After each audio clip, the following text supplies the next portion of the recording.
All right, what is going on, everybody? Thank you very much for tuning in. You gotta love preseason basketball. So exciting, so exciting. I don't know of any other type of basketball out there that's better than preseason basketball. 113-104, the final score. The Suns over the Los Angeles Lakers. And every single preseason game that goes by, do me a favor, just count down. We're that much closer to the regular season. A lot of guys missing in this one, but we did get a chance to see Luka Doncic back on the court. Obviously, his first preseason game. Austin Reeves out there as well. There's a lot to hit on in this post-game show. It is another L, kind of sometimes watching Lakers basketball. You're like, come on, guys, we kind of pull out a victory here. The Phoenix Suns are playing literally nobody. The answer was no tonight. We'll hit on a bunch of different things. We'll get a chance to hear from Lakers head coach J.J. Redick, get a chance to hear from some of the players. Probably a little bit quicker of a post-game show tonight. Won't go too, not anything crazy or too deep, anything along those lines. But as soon as the guys talk, I'll play them. If you guys got some thoughts, comments on the game, feel free to put them in the comments. I'll be happy to take a look at them as the post-game show goes on. We'll take a look at it and get everybody's thoughts and opinions on what they watched tonight. Okay, let me do this. I got on one screen here, I got Spectrum on, so as soon as we hear from anybody, I'll throw it on there. In the meantime, we'll take a look at the box score tonight. I'll take it a couple, just real quick, team stats, and I'll get to some of the individual players. The key things coming into tonight's game was just the mere fact that we're going to get a chance to see Luka for the first time. Haven't got a chance to see him this year or this preseason. And, of course, one of the positives of getting a chance to see Luka, it's not just Luka, but it's also seeing him with players like DeAndre Ayton, getting a chance to see Marcus Smart for the first time this year as well, or at least in a Los Angeles Laker jersey. Not like you really saw much, to be honest, from him. Didn't really feel too much of his presence. But let's stick with Luka, because that was going to be the big story. Luka Doncic, 22 minutes of play, 7 of 15 from the field, hit 4 3-pointers, a couple of step backs, a couple of and ones, gets to the basket. This is what Luka does. 25, 7, and 4 for Luka Doncic in his first game, at least as part of the preseason here. So, look, I got a couple things, and we'll hit on a few different players here. It's just nice to see Luka back, and it's kind of nice to see just Luka do what he does. I'm watching some highlights here from Spectrum while he's doing exactly what Luka does. A couple and ones, like I mentioned, a step back three, like I talked about. But really, the most important thing is just seeing Luka looks healthy, looks fit, looks like he's ready to go for this upcoming season. And I'm not trying to sell anybody or tell anybody that we watched great basketball tonight, because I don't think we did. Lakers, from a defensive perspective, lackadaisical at times. Obviously, the Phoenix Suns decided they weren't going to play anybody. If you want me to list everybody that didn't play in tonight's game, no Rui Hachimura, no Maxi Kleber, no Jared Vanderbilt, no LeBron James, no Jackson Hayes, no Gabe Vincent. For the Phoenix Suns, look how long this list is. Royce O'Neal, Ryan Dunn, Dylan Brooks, Nick Richards, Mark Williams, Grayson Allen, Devin Booker, Jalen Green, Colin Gillespie. I mean, they got a ton of guys. Obviously, they didn't play. And Lakers found a way to struggle in this game. Specifically in that third quarter is where they struggled the most. But I wasn't going to pay most attention to how do the Lakers look against the Phoenix Suns. I was going to pay more attention to the individual players. It was just nice seeing Luka back on the court. You know, one of the things that I've told everybody, he had a couple nice lobs, one of them to Ayton, did what he can on the screen and roll. You know how he plays the game. If the defense just gives him any edge, he'll pull up and take a three. If too many people commit to him, he'll let the ball go. It's just nice to see Luka on the court. And frankly, that's all I really cared about, was just getting a chance to see Luka. Again, not that it was overly impressive, not that, the game was overly impressive, but individuals, I want to see them. And I think you guys would agree with me on that. You want to see certain individuals that have not been here yet, or whatever the case is. So there's a lot to hit on. I'm just going to hit on that Luka piece first. Good to see him back. Good to see him, obviously, doing what he does for the Lakers. And it wasn't just him.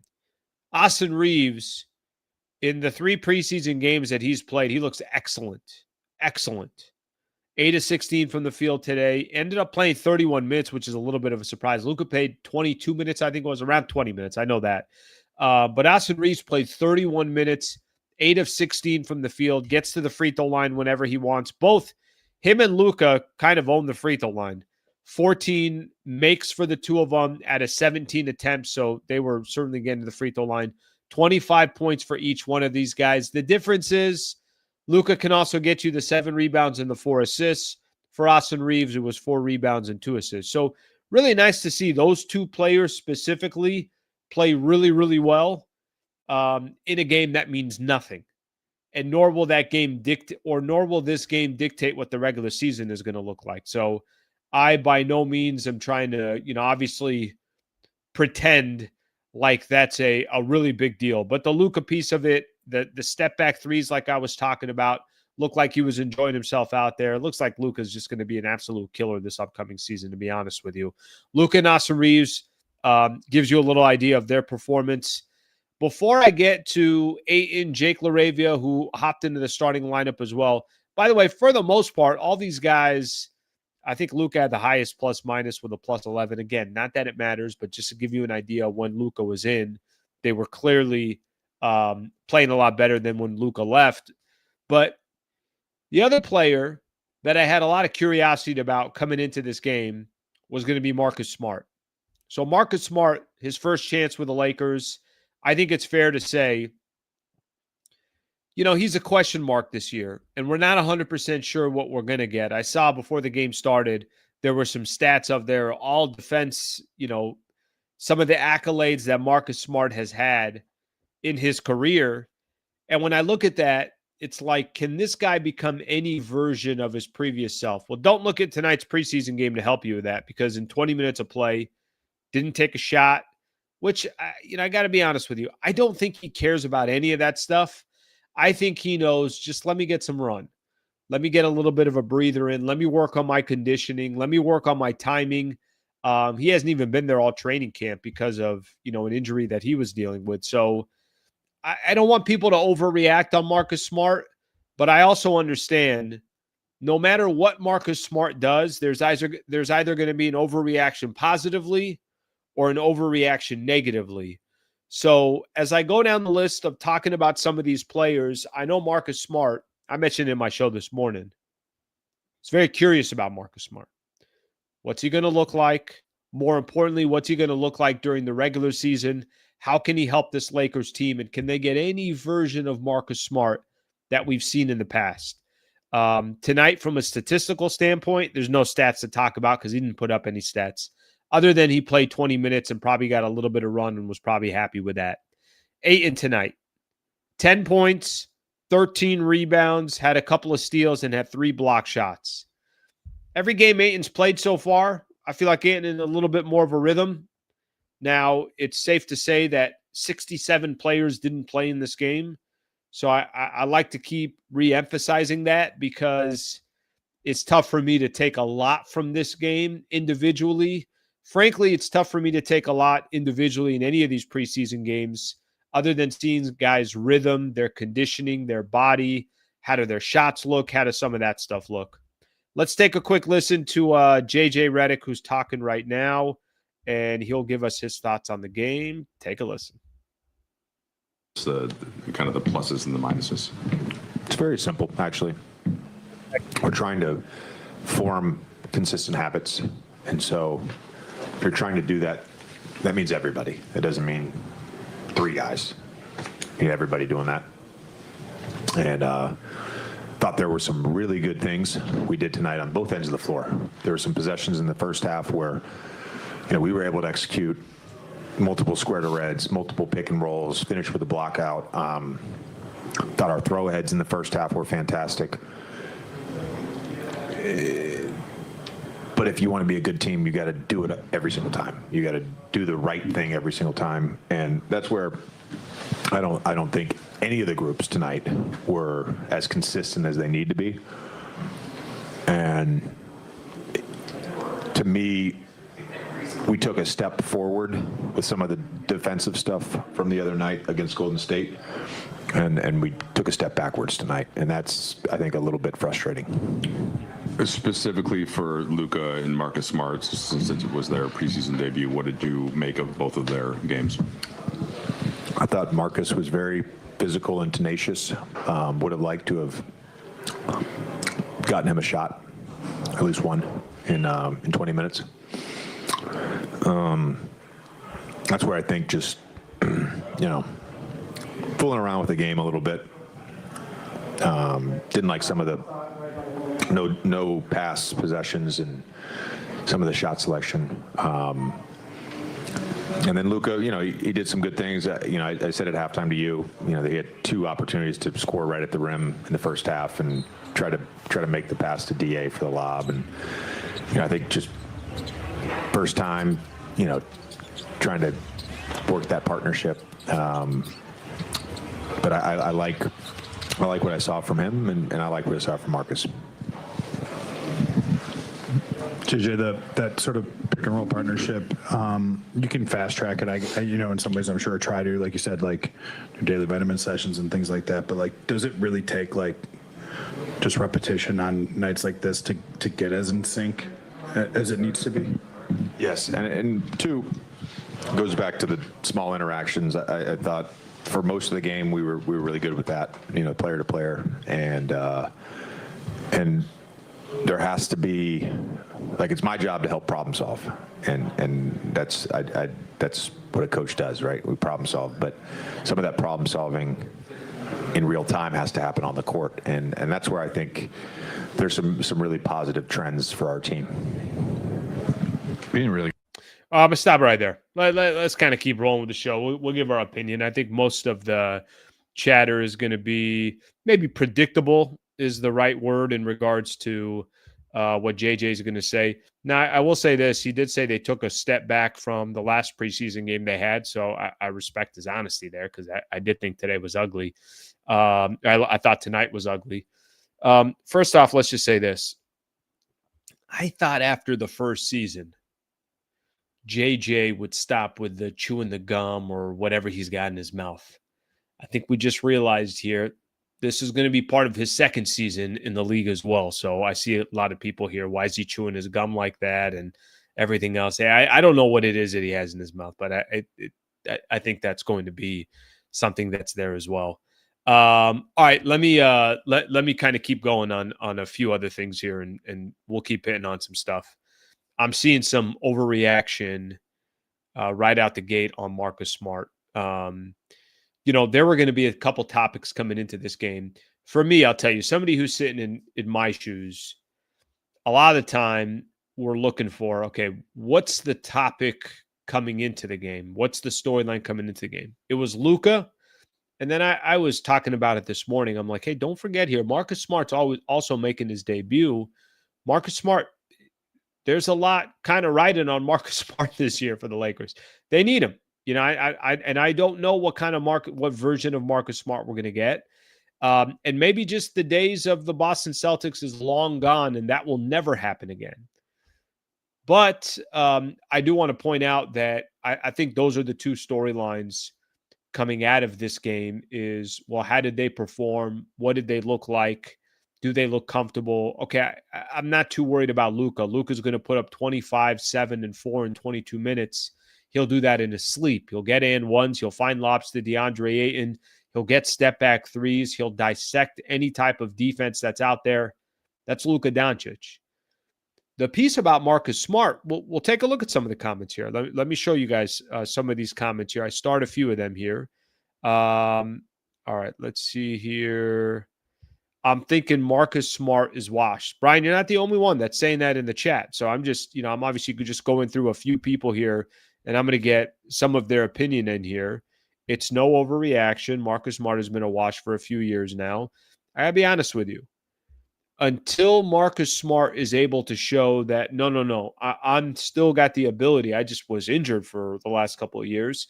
Until he eventually shows that that's not the case, we're going to have this keen eye on everything Marcus Smart does and say, okay, hey, is this working or is that? By the way, that's also the same case for DeAndre Ayton. I think Austin Reeves is going to be under a microscope this year because when things are going good, everybody's going to be like, oh, okay, hey, nice. The moment it's not going good, or the backcourt's struggling together, or the Lakers are giving up 120 points in a game, then all the noise is going to start again in regards to, well, Austin Reeves isn't doing enough. This backcourt's not going to work. But the Marcus Smart piece, let me see another one. If JJ likes how Marcus Smart played, then I will hold my opinion on him until we see more of his game. There's nothing that we're going to see, in my opinion, in preseason that's going to give an official answer into anything. Dalton Knecht could have went out here tonight and dropped 40, and I would have told you this is great for his confidence, and it means nothing for October 21st or whenever the regular season starts.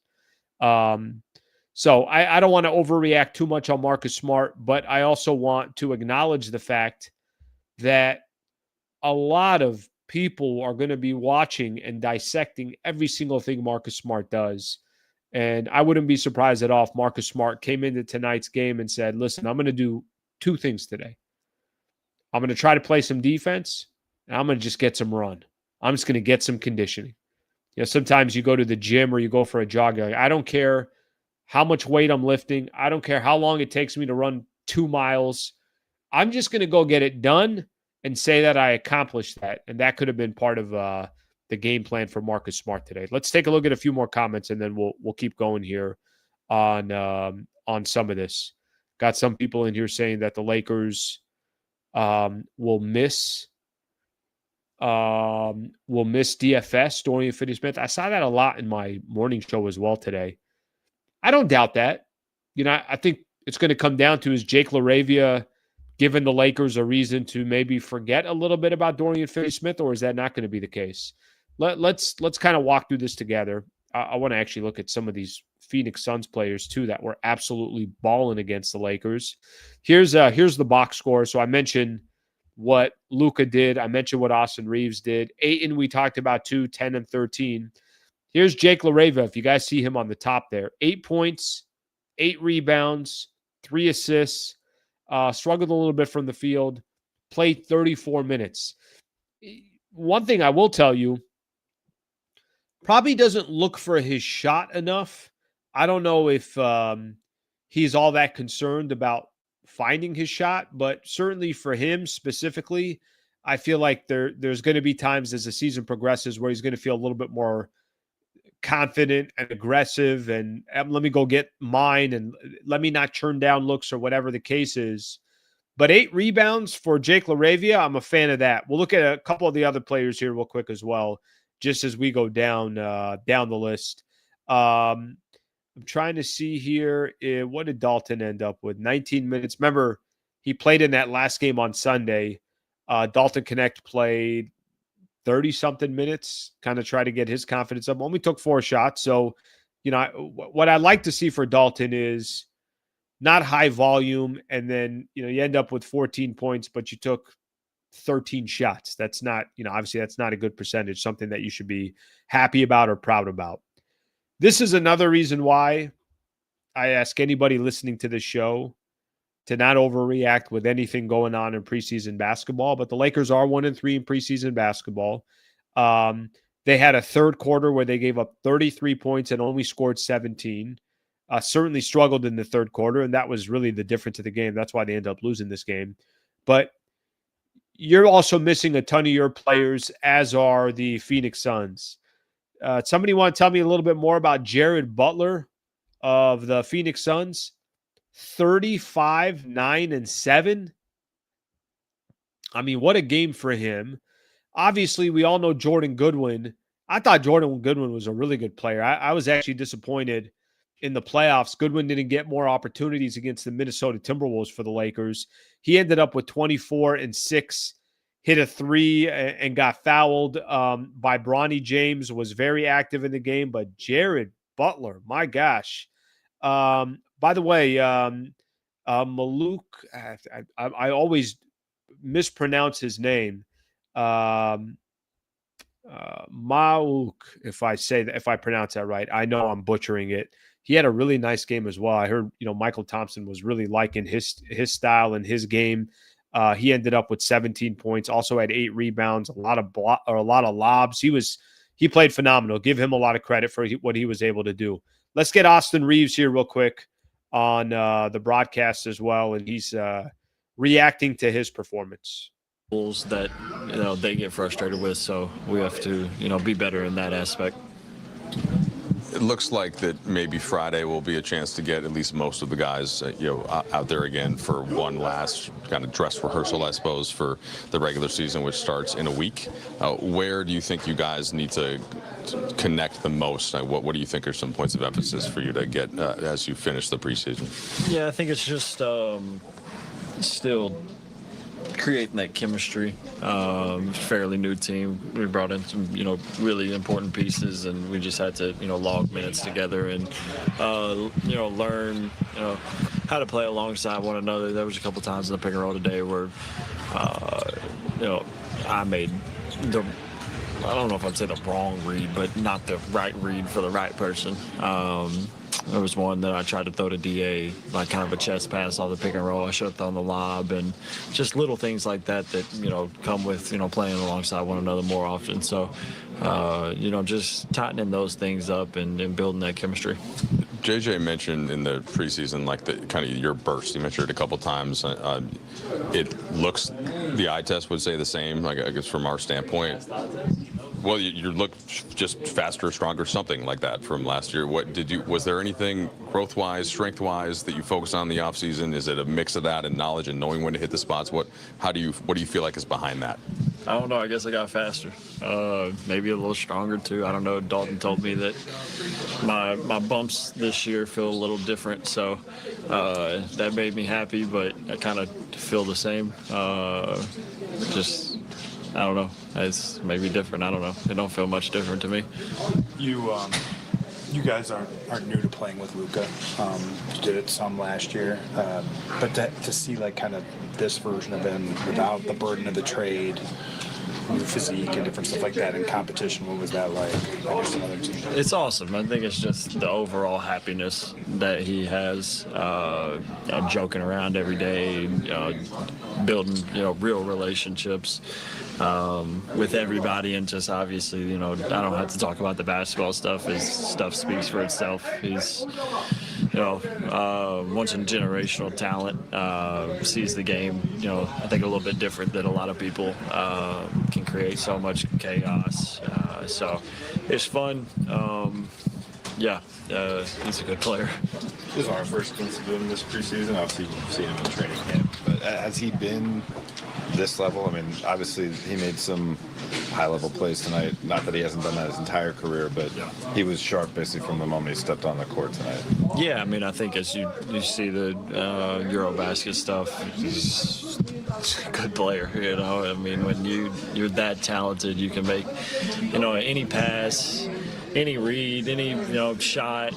He shot a shot in practice the other day it was crazy, and I told him it's a blessing, but every now and then it's a curse to think that you can make every shot. So when you're that talented,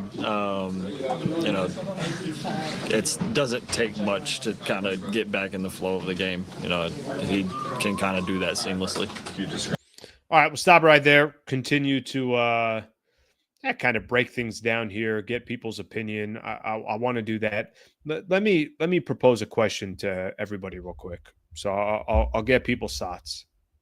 Played 4 preseason games so far. What do you think so far?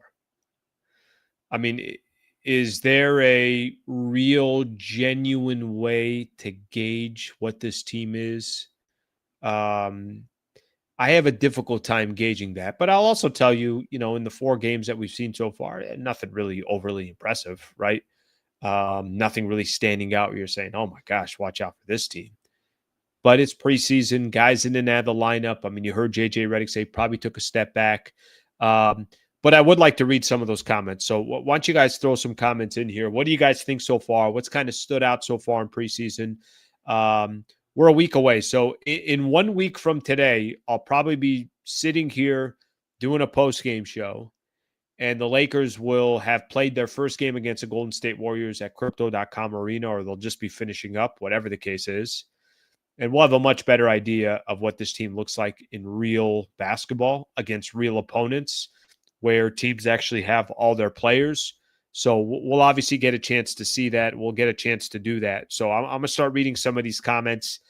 Before I do, let me just give a quick shout out to our partner here. Shout out to Brad Wallace and the Wallace Firm, proud partners of the channel, proud partners of Hoops Talk, and excited to obviously have them and to promote their business. WallaceWins.com/Sliwa.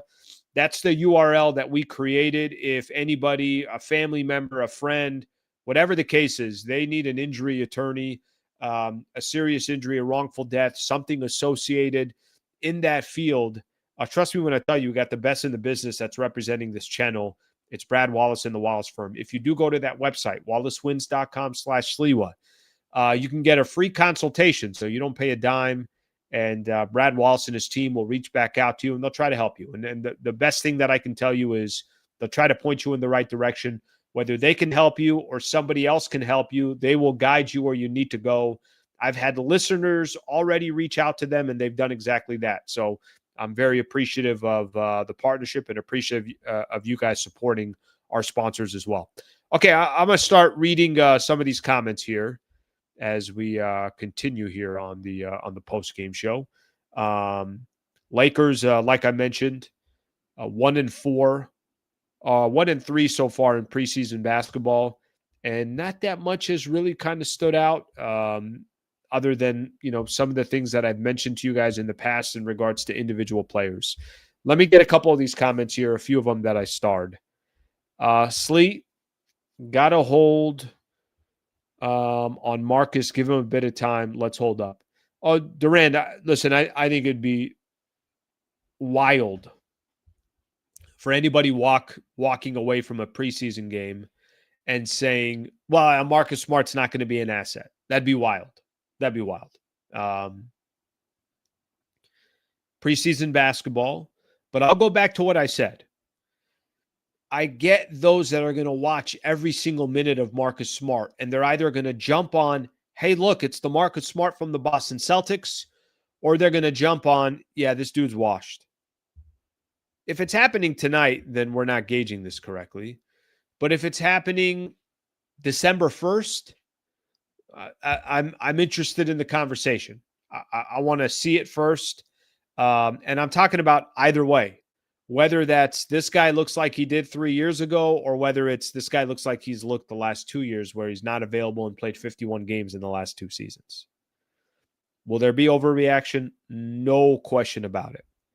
Luka has to play stupid crazy for Lakers to be even in a game. Yeah, look, they're going to need an excellent version from Luka Doncic, but that's any superstar out there. Jokic, Shai Gilgeous-Alexander. Maybe those are bad examples because of the type of role players that are also on those teams. So I kind of understand what you guys are referring to from that perspective. Let me read some more here.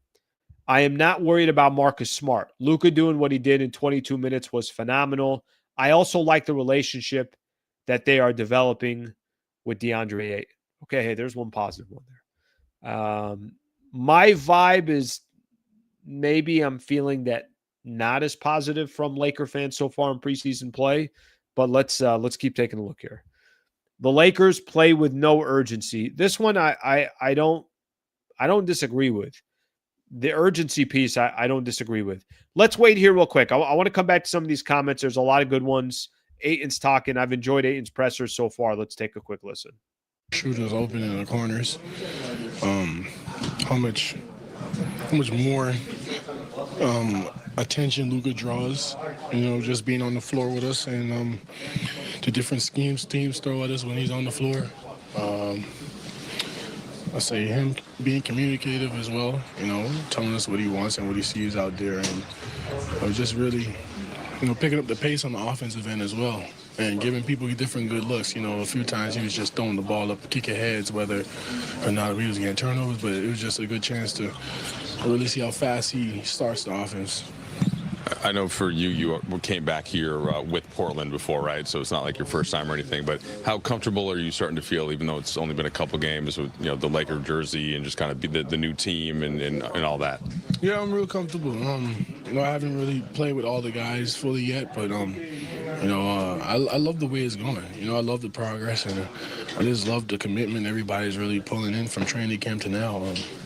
What we've been really working on is just communicating and transition, and we brought it to the floor today where, I heard the guys consistently. It was in, just regular pick and roll coverage. It was more like good, communicative and, just using great terminology to, just to get the information across. The lob that you and Luka connected on, like, what was the key to having that one be completed? I'm starting to realize that I'm so used to the lobs where, you see the opening, you throw it. But Luka, he's different. He's damn near drawing a foul at the same time and throwing a late lob. And, it's just, I have to be patient and, just really reading his eyes and, just being patient with him, but rolling fast at the same time, putting pressure on that big so he can be honest in the pick and roll. He's truly, he's truly a one-dimensional player when it comes to, one of the generational player when it comes to that pick and roll. Like, you feel like he got eyes in the back of his head. He was finding guys in the weak side corners, and I'm like, I thought the pass was for me, but I'm ducking my head. It's for the pass to get to the corner. So that was really fun. Seeing how he starts to do his Luka magic in those situations. All right, let's keep rolling.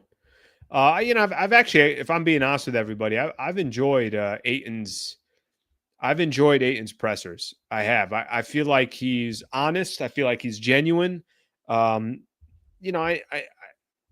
anytime Lakers get a new player, it's not like I am listening to DeAndre Ayton when in post-game shows when he was in Phoenix or in Portland or any of his other stops, right? So I'm always curious when a player does come in, what's he sound like? What's his vibe like? Does it feel like he's a good locker room guy? Is he part of the squad? You know what I mean? And I feel like Ayton's got a good vibe to him. So let me see a couple of these. Ayton is 100% he's more than happy to be playing with Luka. Ayton loves Luka. He does. And he should. I mean, you know what Luka could potentially do for him. And I mean this, at the end of the day, this is a business. Luka could be an unbelievable payday for DeAndre Ayton if Ayton plays his cards right. So we'll see, obviously what happens in regards to that. Let me look at some more of these comments here. And there were a few comments that I started here. I'm talking about what people have thought so far about the Lakers in preseason play. Here's one from Eric. Team looks good, deeper than last year. Yeah, I think one thing that we could say by the time they get to next week, what's that rotation? I had Mark Medina on my show this morning. He thinks Jake LaRavia's got a good chance to start in place of LeBron. We'll see about that. I still feel like they'll probably lean towards a Vando, but we'll see. And then the Rui piece, I think he's going to be there. But if you're just thinking about how many different players are in the rotation as far as depth goes, we know it's going to be Luka, DeAndre Ayton, Austin Reeves. We know, let's put Rui Hachimura there.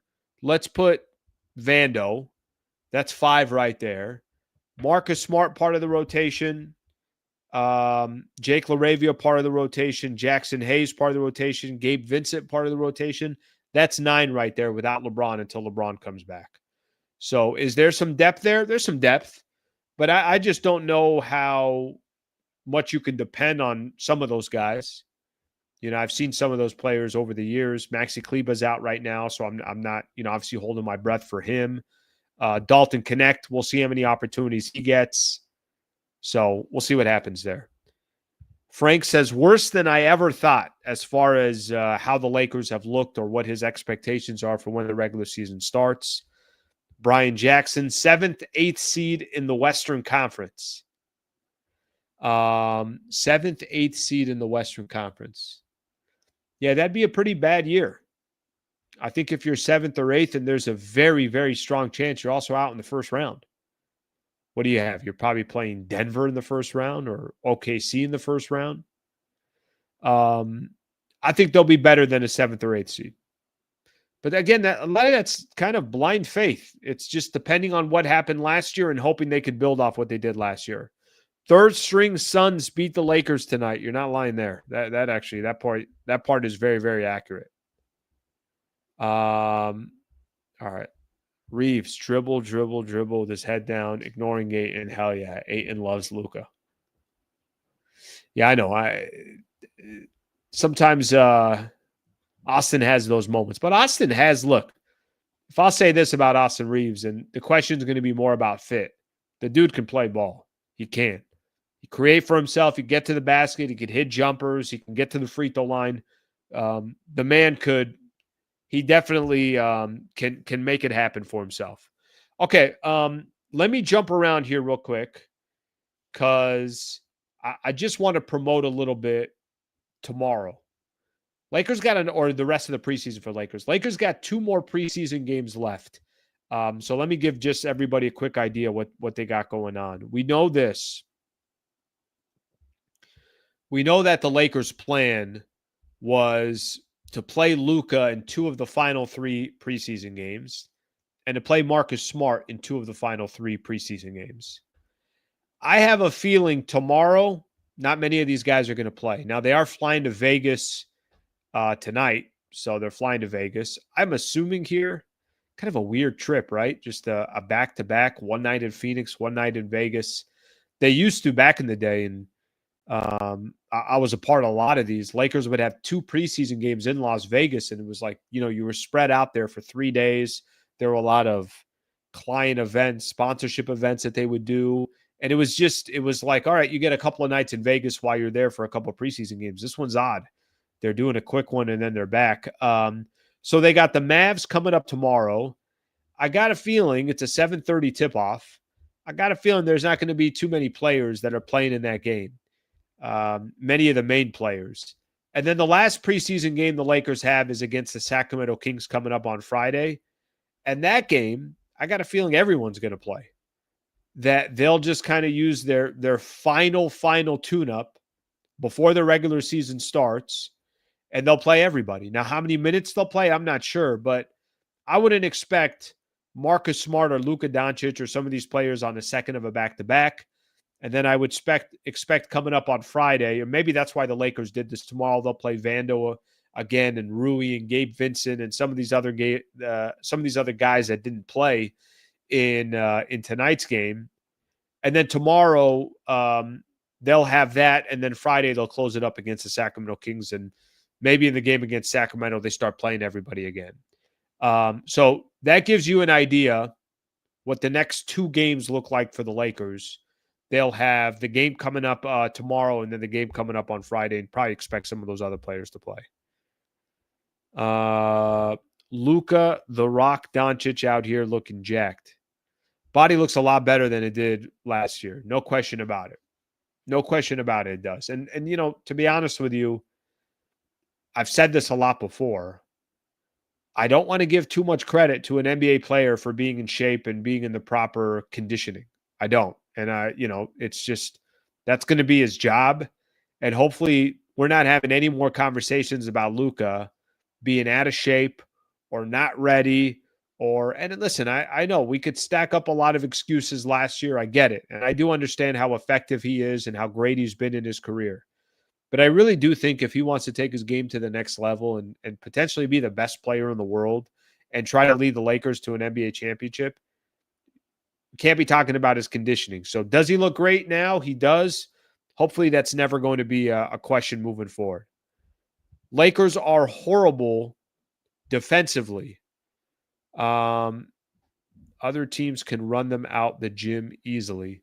Yeah, I've said this before. If the game plan, and I know they're going to try to play up tempo. We all know that that's going to be happening.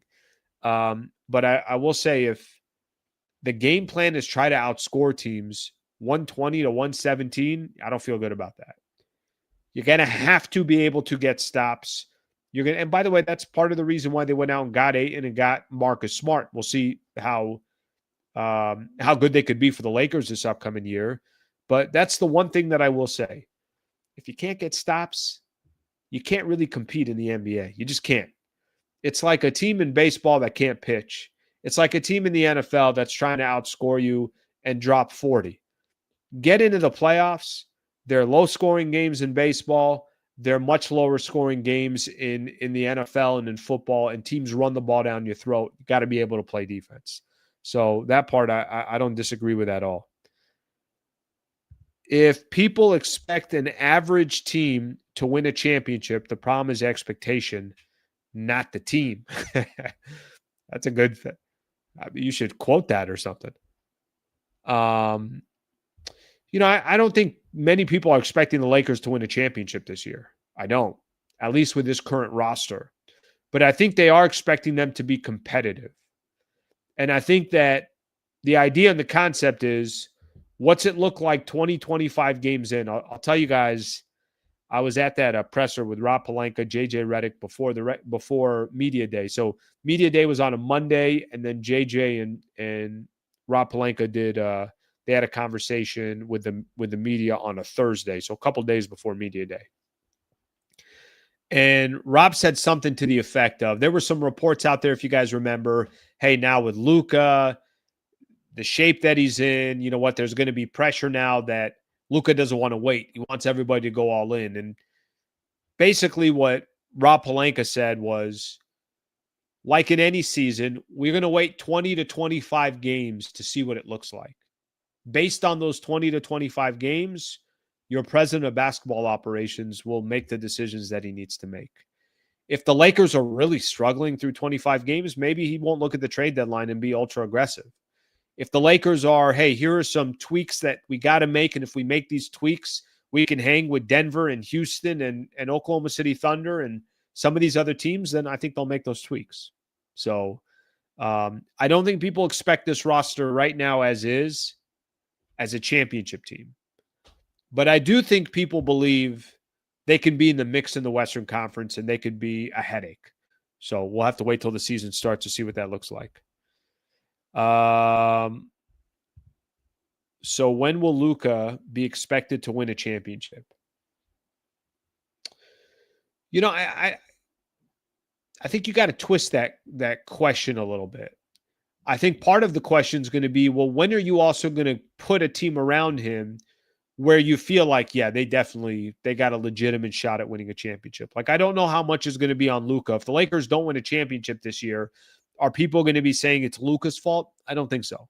I think, though, they'd be pointing the finger at the coach, or they'd be pointing the finger at Rob Pelinka, or they'd be pointing the finger at role players, or LeBron's 40. I think they'll be pointing the finger at a lot of other places before they probably point the finger at Luka. All right. Let me see if we got a couple more here, and then we're going to start wrapping this thing up and calling it a day. By the way, I'm back on tomorrow morning at 8 a.m., as always. For those who, for years, have been following me here on the postgame show, do the morning show now as well, from 8 a.m. to about 9 a.m. I go at least an hour, but the show will start at 8 a.m., so encourage everybody to join the show. Also, if you guys have yet to do this, please subscribe to the channel. We'd greatly appreciate that. We continue to grow the channel, and the subscriptions definitely help. Tomorrow night in Dallas, or against Dallas, is going to be a massacre. I don't know who they're playing. I mean, for all I know, they're going to be playing all their main guys. I got no idea. I will say that I'm kind of excited to watch the game, right? Even if it's not necessarily the Lakers, and the Lakers don't play a lot of their players, I'm excited to see Cooper Flagg. Hopefully Anthony Davis and Max Christie and some of these other players, PJ Washington, go down the list of some of these other players play in tomorrow's game, just so we get kind of an idea of what Dallas looks like. Okay, let me just quickly preview tomorrow, or let me just kind of recap tonight's post-game show, and I'll go about another minute here. If you got another comment you want to throw in, feel free to do so. I will say that for me, the takeaways from tonight's game: Luka looks phenomenal. Austin Reeves looks phenomenal. Ayton, definitely excited about playing with Luka Doncic. The Lakers, zero defense against the seventh stringers of the Phoenix Suns. And Marcus Smart, really just nice to see him back out on the court, but did not have any contributions that I can really talk about, other than he played in tonight's game for 20 minutes. So Luka ain't winning with LeBron. It's a tough putt. I mean, Mario, I think if that's going to happen, you're asking for a perfect season. You're asking for a lot to go right. You're asking for Lakers to make moves at the trade deadline. You're asking for LeBron to be LeBron at age 40, 41 years old. Yeah, it's going to be tough. Let's be honest with each other when it comes to that. Okay, I think I'm done for tonight, everybody. Hopefully just got a chance to give everyone a quick recap of the game, let everyone kind of vent a little bit, give their opinion of what they thought. Suns over the Lakers, 113-104. We had a doubleheader today. We did the morning show. We did the postgame show. We got a doubleheader coming up tomorrow. Morning show at 8 a.m., and then we'll do the postgame show as well. Lakers taking on the Mavs. Appreciate you guys hanging out. Thank you very much for being here. Please subscribe to the channel. I will be back tomorrow morning at 8 a.m. Thank you, everybody.